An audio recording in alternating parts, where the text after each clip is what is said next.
নমস্কার। শুরু করছি রামায়ণ কথা। আগের পর্বে আমরা দেখেছি রাবণ পুত্র ইন্দ্রজিতের সঙ্গে হনুমানের তীব্র যুদ্ধ হয়েছে। শেষ পর্যন্ত হনুমান ইন্দ্রজিতের ব্রহ্মাস্ত্রে বন্ধন স্বীকার করেছেন শুধুমাত্র রাবণকে দেখবার জন্য। ইন্দ্রজিৎ রাবণের রাজসভায় হনুমানকে নিয়ে গেলেন। রাবণের মন্ত্রীর নানা প্রশ্নের উত্তরে হনুমান জানালেন তিনি রামের দূত। রামের কাজ সম্পূর্ণ করবার জন্য সুগ্রীবের আদেশে তিনি এখানে এসেছেন। এছাড়া তিনি সুগ্রীব ও রামের বন্ধুত্ব, সমগ্র বানরদের সীতার অন্বেষণে যাওয়া সবকিছু বর্ণনা করলেন। শেষে রাবণকে জানালেন যে বালির বীরত্ব রাবণ জানেন, সেই বালিকেও রাম নিহত করেছেন। সুতরাং সীতা রামের ধর্মপত্নী, তাকে যে অপহরণ করেছে তিনি তাকে স্বয়ং সংহার করবেন এই প্রতিজ্ঞা করেছেন। এরপর হনুমান রাবণকে অনেক বোঝালেন সীতাকে রামের হাতে ফিরিয়ে দেওয়ার জন্য, না হলে রামের হাত থেকে রাবণের নিস্তার নেই।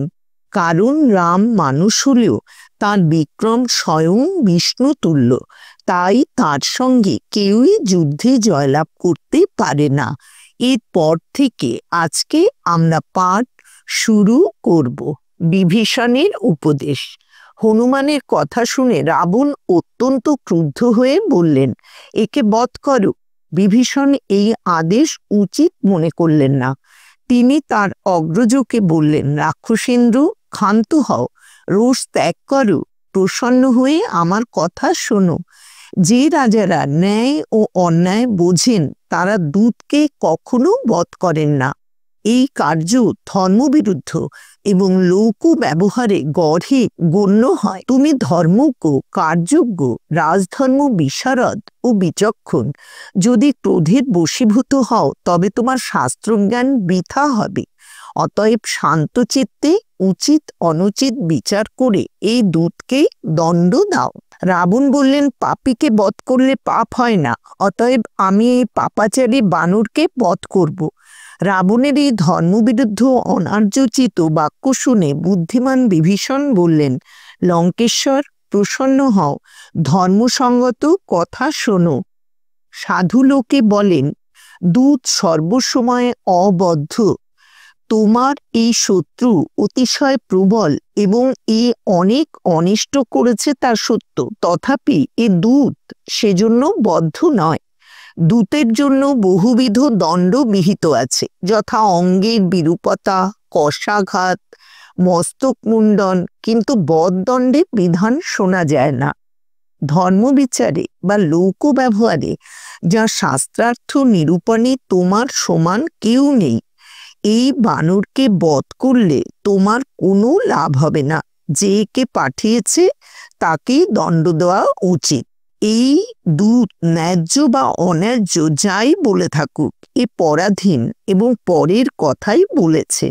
একে যদি বধ করা হয় তবে আর কাকেও দেখছি না যে ফিরে গিয়ে তোমার শত্রু দুর্বিনীত দুই রাজপুত্রকে যুদ্ধে প্ররোচিত করবে।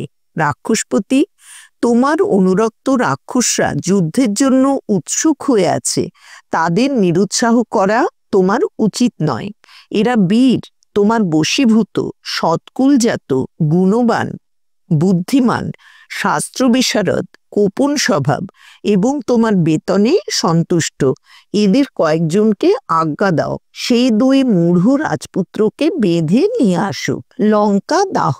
বিভীষণের দেশ কালোচিত বাক্য শুনে দশানন বললেন, তোমার কথাই ঠিক, দূতকে বধ করা উচিত নয়, কিন্তু এর নিগ্রহ করতে হবে।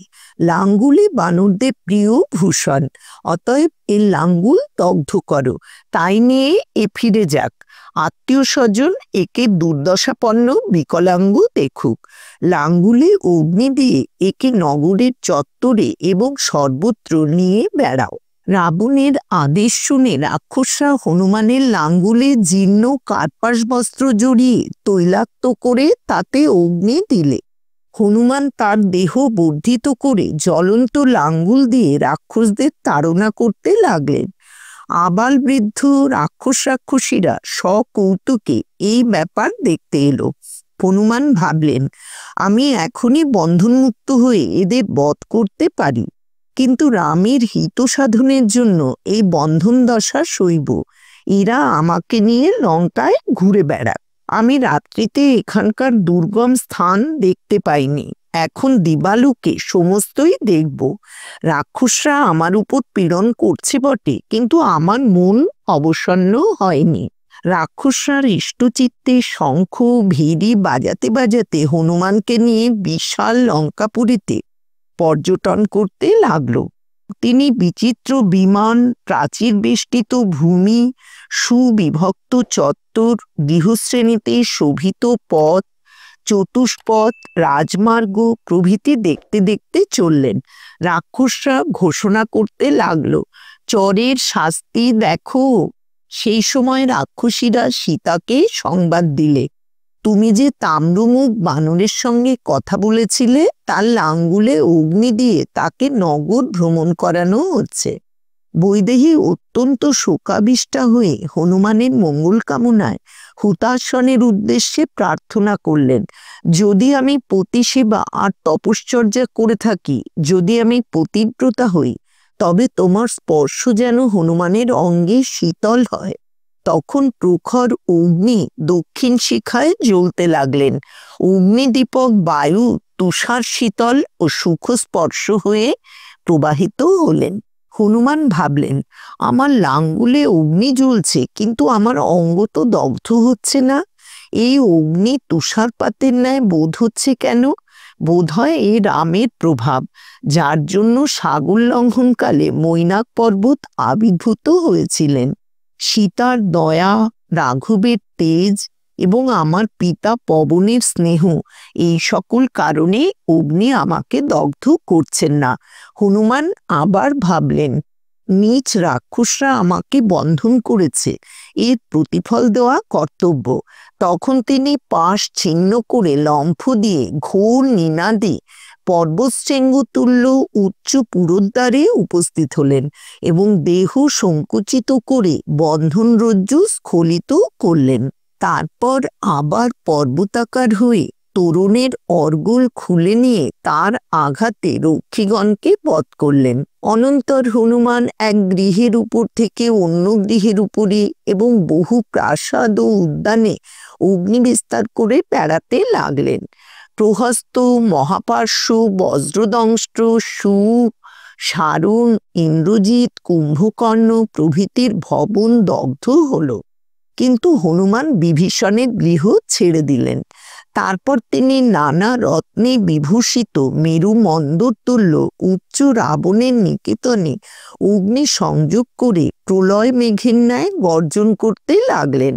সেই অগ্নি বায়ু দ্বারা বর্ধিত হয়ে কালানলের ন্যায় মহাবেগে সর্বত্র ব্যাপ্ত হলো। কাঞ্চন জাল সমন্বিত মণিমুক্তাময় বিশাল ভবন সমূহ ভগ্ন হয়ে ভূমিতলে পড়তে লাগলো।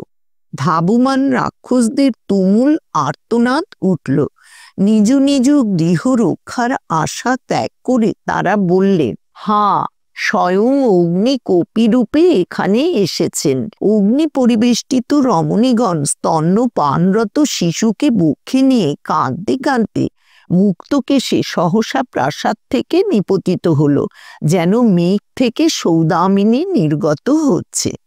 জ্বলন্ত গৃহ থেকে স্বর্ণ রজতাদি ধাতু বিগলিত হয়ে পড়তে লাগলো। হনুমান কর্তৃক বিকীর্ণ সেই প্রচণ্ড অগ্নি লঙ্কার পর্বত শিখরে উত্থিত হয়ে শিখামণ্ডল প্রসারিত করে প্রদীপ্ত হলো।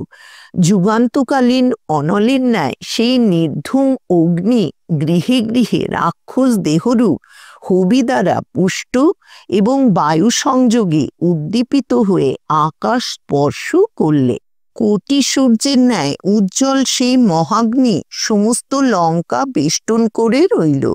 এবং বজ্রনাদের ন্যায় প্রচণ্ড শব্দে যেন ব্রহ্মাণ্ড বিদীর্ণ করতে লাগলো। দেব, ঋষি, গন্ধর্ব, বিদ্যাধর প্রভৃতি প্রীত হয়ে হনুমানের স্তুতি করতে লাগলেন। সমস্ত লঙ্কায় উপদ্রব করে অবশেষে হনুমান তাঁর লাঙ্গুলের অগ্নি সমুদ্র জলে নির্বাপিত করলেন। তখন তার এই দুশ্চিন্তা হলো, লঙ্কা দগ্ধ করে আমি এই কি করেছি? এমন অকার্য নেই যা লোকে ক্রোধের বশে করে না। ঠিক আমি অতি মূর্খ, নির্লজ্জ, পাপী, তাই সীতার কথা না ভেবেই লঙ্কায় অগ্নিদান করেছি। অজ্ঞানবশে আমি প্রভুর অনিষ্ট করেছি। সীতা নিশ্চয়ই দগ্ধ হয়েছেন। এখন আমি অগ্নিপ্রবেশ করব, অথবা সাগরে দেহ বিসর্জন দিয়ে জলচর প্রাণীদের ভোগ্য হব। সমস্ত কার্য পণ্ড করে আমি কোন মুখে সুগ্রীব আর রাম লক্ষ্মণের কাছে যাব? ত্রিলোকে সকলেই জানে যে বানর জাতি অস্থিরমতি। আমি ক্রোধাবিষ্ট হয়ে সেই জাতিগত স্বভাব দেখিয়েছি। হনুমান আবার ভাবলেন, সর্বাঙ্গ সুন্দরী সীতা নিশ্চয়ই নিজ তেজেই রক্ষিত আছেন। অগ্নি কখনো অগ্নিকে দগ্ধ করেন না। রামের প্রভাবে ও সীতার পুণ্যে আমি দগ্ধ হইনি। রামের প্রিয়া সীতাও দগ্ধ হবেন না। অগ্নি সমস্তই দগ্ধ করতে পারেন, কিন্তু তিনি আমার লাঙ্গুলের হানি করেননি। সীতাকেই বা কেন বিনষ্ট করবেন? এমন সময় হনুমান শুনলেন চারণরা বলছে, ওহ, হনুমান কি ভয়ানক কার্য করেছে! লঙ্কার লক্ষ্মী পালিয়েছেন, অধিবাসীরা রোদন করছে, প্রাসাদ, প্রাকার, তোরণ সমেত এই লঙ্কা নগরী দগ্ধ হয়েছে। কিন্তু আশ্চর্য এই যে জানকী রক্ষা পেয়েছেন। হনুমান এই অমৃতপম বাক্য শুনে অতিশয় ইষ্ট হলেন এবং সীতাকে আবার দেখতে গেলেন। আজকের মতো রামায়ণ কথা এখানেই শেষ করছি। ভগবান শ্রী রামচন্দ্রের কৃপা ও আশীর্বাদ আপনাদের সকলের উপর বর্ষিত হোক, এই কামনা করি।